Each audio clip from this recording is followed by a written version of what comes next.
What is up, ladies and gentlemen? Khord here with another video from the world of Diablo 3.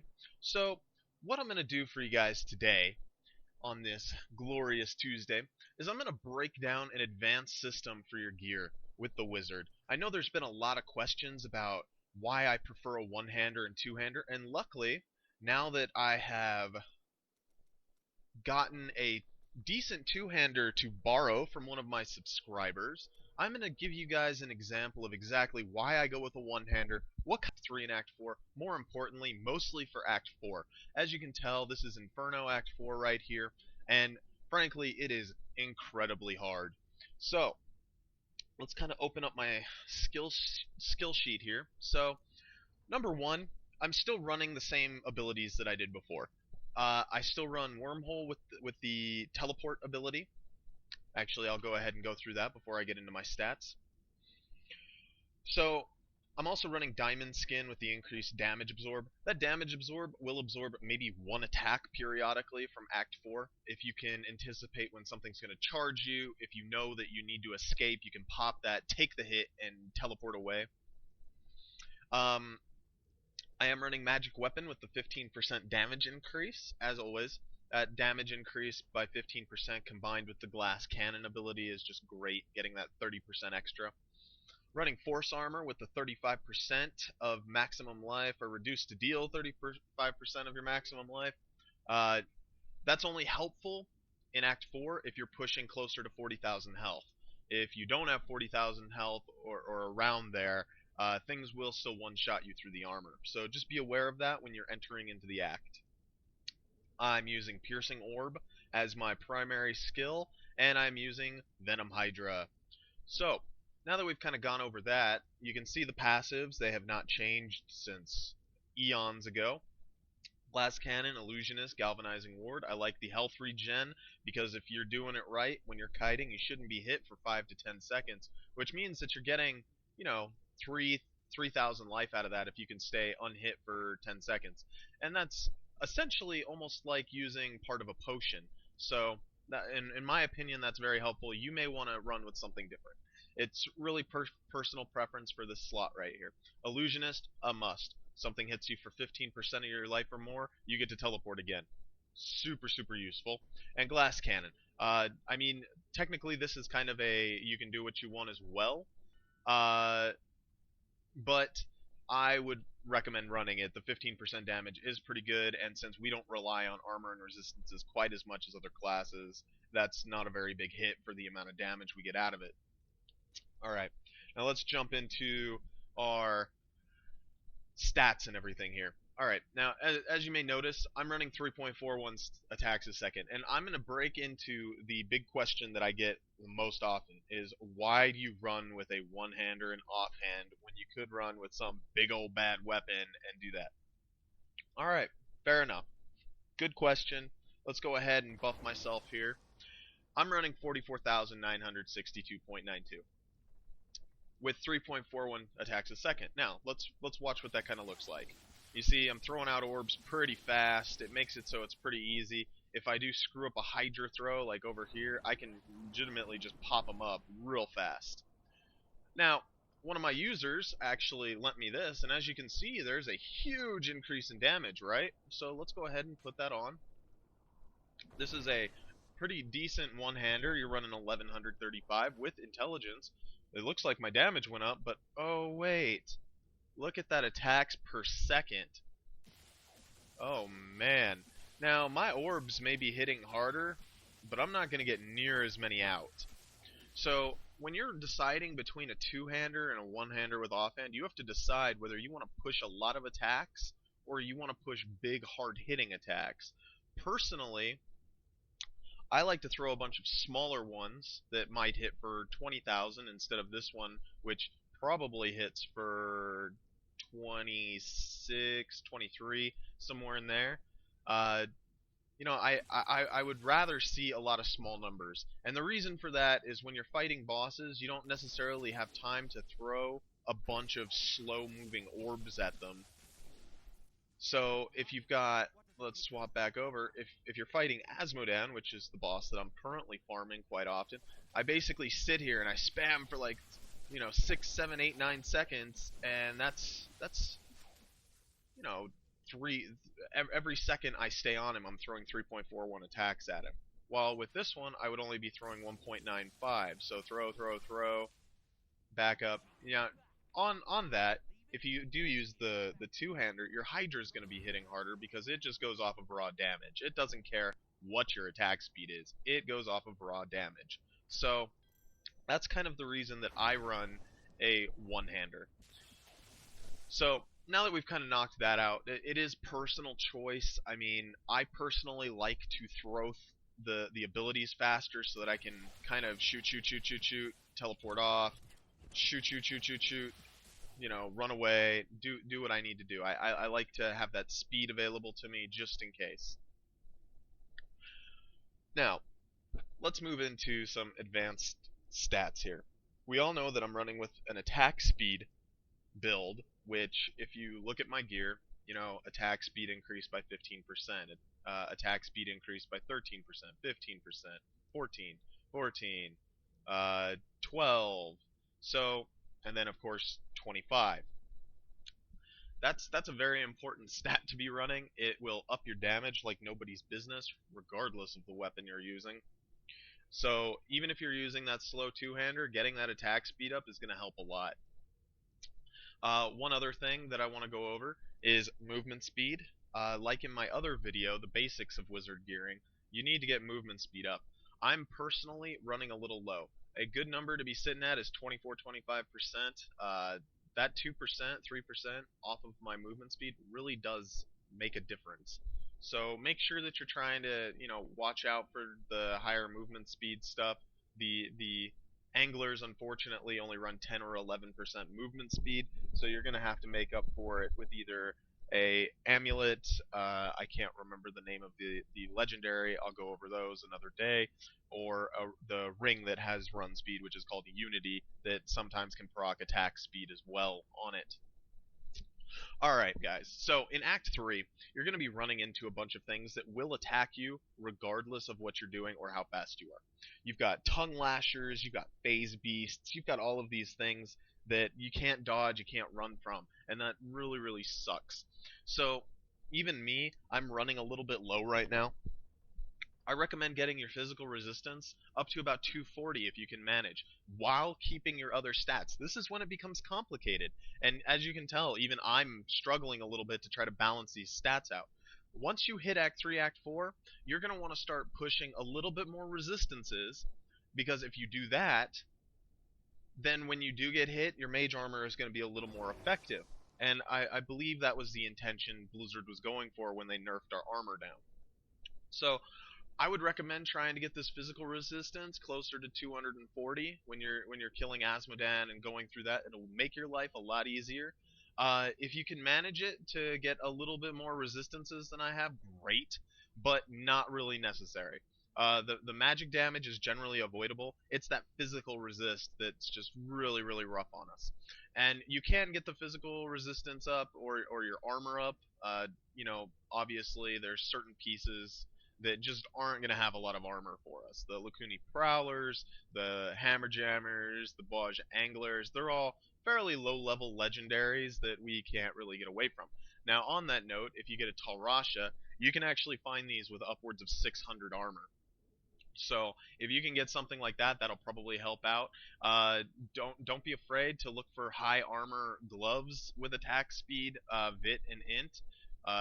The shoulders are an easy one, as you can see right there. The only reason I probably haven't replaced these into something better is, one, I've got the magic find, two, I've got physical resistance, and they have 100 stats on both of the Vit and intelligence. So, just be aware of looking for things with higher armor now with stats you want, and that will make your life so much easier. Now, I'm going to go ahead and go over the gear again, which is the weapon, one-hander. Make sure it's got attack speed on it. What you're looking for, if you're building my build, is you want attacks per second. That is super important. Attacks per second, because we're trying to spam as many abilities or as many piercing orbs at these things as we possibly can. So that is the weapon. Offhand, You're looking for something with high intelligence, high vitality, high damage. Whatever the other stat, not really important.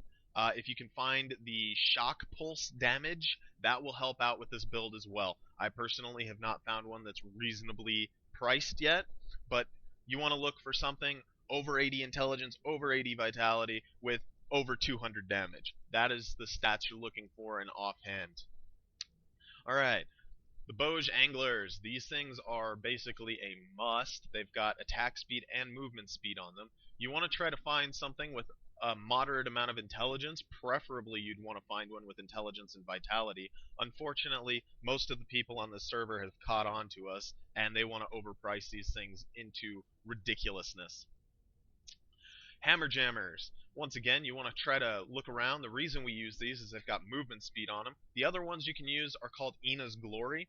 I personally don't go with those because I feel the stats aren't quite as good outside of armor, and the attack speed on those pants are broken. So they don't currently work, and you might as well get extra gold for monsters or get more stats out of the item itself.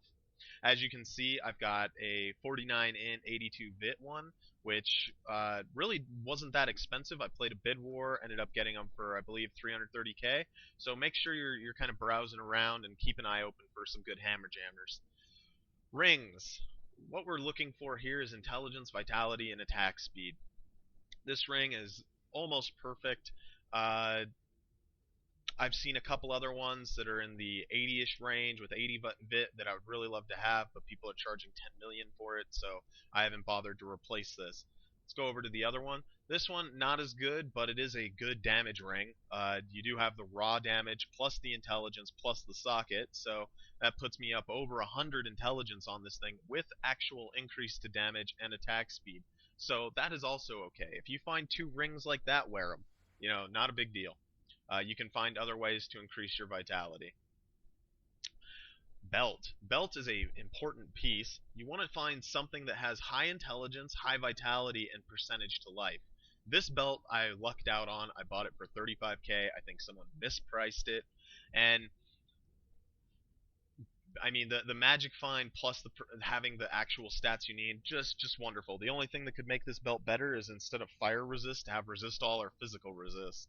So that's the kind of belt you're looking for. At this point, if I wanted to upgrade this thing, and I was just looking for raw stats, I would probably just keep it for Magic Find, and then I'd be looking for something that's 110 intelligence, over 100 vitality, and maybe 6 or 7% life. Let's go over to the bracers, Lacuni Prowlers. I actually failed to show you guys this last time, but the Lacuni Prowlers are the movement speed, attack speed increased bracers. What you're looking for is something with intelligence and vitality on it. They're generally pretty overpriced right now, so make sure you're watching for good bids or periodically just checking for someone that misprices a buyout or just doesn't know what it's worth. These are a must kind of bracers. I have not seen another pair of bracers that runs attack speed and movement speed. And eventually, what the goal is to get your movement speed up past 25% so you can replace your hammer jammers with some higher armor, better raw stat pants. So, I mean, that is the ultimate goal. If you And the reason I say that is we'll go up to the amulet next. The amulet, there is actually an amulet that I cannot, something of time amulet that's a legendary that has movement speed, attack speed, intelligence, vitality, magic find, just a ridiculous amount of stuff on it. Sometimes it has like plus 20 to, I think I've seen 60 something damage on it, on top of all the other stats. Just an out of control amulet for wizards, generally overpriced into ridiculousness. We're talking 20 to 35 mil. So, you know, if you can manage to find one of those or pick one up for a decent price, that's going to help out with replacing the hammer jammers, and that will ultimately up your character's DPS by quite a bit. Because we all know that although these are great, they're not really helping us outside of movement speed. If you can find a pair like I've got where you get, you know, 80, 83 intelligence, 82 vitality, it's actually helping you a little bit, but the armor is still hurting us. So, on that note, let's move over to Talrashas. Talrashas is a great chess piece. Not only does all of them have Magic Find, They all have resistance to elements, they all have increased attack speed, and they all have increased armor. Now, what you're looking for on Tal Rashas, which I don't have at the current moment, is you want to find something with intelligence, vitality, and these stats. The regenerate 130 life per second, not really that important. Uh, it's kind of like a side grade kind of thing, something I would look for if I've already got, a ridiculous number of stats. So make sure you guys are checking out Tal Rash's Guardianship. Try to find one with int bit that's reasonably priced, and you will be balling all the way. Once again, I noted earlier in the video that you could get these over 600 armor. That's also something to look for. Let's go to gloves. Gloves are simple. Find something with attack speed increased by about 15%. Try to find raw stats that are high. And personally, instead of that fire resist, I would love to find a pair with physical resist. I would say I believe there are gloves out there that you can find over 100 intelligence with 80-ish vitality with attack speed for a reasonable price. I'm not sure. I haven't looked in a while. People are catching on to wizards and kind of jacking our prices up when we're trying to buy things. Alright, shoulders. I kind of went over shoulders before. Over 100 intelligence, over 100 vitality. That's what you'll be looking for. 100 vit, 100 int, with pretty much any other stat that you would want to find on it. It doesn't have to be physical resistance. I would recommend some sort of resistance. And if you can find it, get the magic find, get the gold drop, something to just kind of benefit your character passively that will help in the long run. Helmet. Helmets are incredibly important, and probably the most important piece to this is you have to have a socket, and you have to have over 100 stat on vitality for your helmet. Ideally, you want to find something that is 100 intelligence, 100 vitality, with a socket, so you can put in that percentage to life, because that will help you a lot combined with your belt in order to get to the 40,000 range for Act 3 and Act 4. Anyways, guys, this has kind of been a breakdown for Wizards. If you have any questions about the two-hander versus one-hander still, please comment, let me know. I can have a discussion with you in game. My hashtag is Khord1548. So if you do have questions, don't be afraid to jump in the game, ask me some things. If there's anything in the gear section that you're confused on, or if I missed something again, which I hope I didn't, go ahead and message me about that as well. Once again, the advanced stats for Wizards that you want to be looking at, once you hit that, I'm just going to break it down one more time here at the end. For Act 3 and Act 4, you're going to be wanting to sit on about 40,000 or more damage to be comfortable for Act 3, Act 4. Act 4 beginning, really. Act 4 end, you'll probably want to be pushing closer to 50. You'll want to be pushing about 240 physical resist or higher. You'll want to be probably around the 175-ish, 180-ish range for your all resistances.